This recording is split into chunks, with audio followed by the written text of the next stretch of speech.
विशाल एका छोट्याशा गावात राहायचा. त्याचे कुटुंब गरीब होते. ते शेतात कष्ट करायचे. विशाल ही मदत करायचा. पण विशालचे एक स्वप्न होते, एक मोठे स्वप्न. तो एक व्यापारी बनायचा स्वप्न पाहत होता. तो शहरातील दुकाने पाहायचा. त्याला स्वतःचे दुकान असावे असे वाटायचे. त्याला काहीतरी नवीन निर्माण करायचे होते, काहीतरी चविष्ट. विशालने आपले स्वप्न आपल्या मित्रांना सांगितले. ते हसले.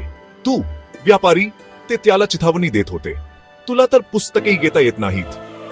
त्यांनी त्याला विसरायला सांगितले. पण विशालने ऐकले नाही. त्याला माहित होते की ते कठीण होईल. तो कठोर परिश्रम करायला तयार होता. त्याला स्वतःवर विश्वास होता. विशालने शाळेत खूप अभ्यास केला. त्याला चांगले मार्क मिळाले. तो कॉलेजला गेला. त्याने व्यवसायाबद्दल शिकले. तो पुस्तके वाचायचा आणि लोकांना भेटायचा. तो अर्धवेळ कामही करायचा. तो प्रत्येक रुपया वाचवायचा. त्याला माहित होते की व्यवसाय सुरू करण्यासाठी त्याला पैशांची गरज आहे. कॉलेज नंतर विशाल आपल्या गावी परतला. त्याने कर्ज घेतले. त्याने एक छोटी मिठाईची दुकान सुरू केली. तो चविष्ट मिठाई बनवायचा. लोकांना त्या आवडायच्या. त्याचा व्यवसाय हळूहळू वाढला. त्याचे मित्र आश्चर्यचकित झाले. आता ते त्याचे कौतुक करायचे.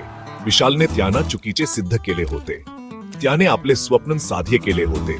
विशालची गोष्ट आपल्याला शिकवते की मोठ्या स्वप्नांसाठी कठोर परिश्रम करावे लागतात. दृढ निश्चय आणि प्रयत्नांनी काहीही शक्य आहे.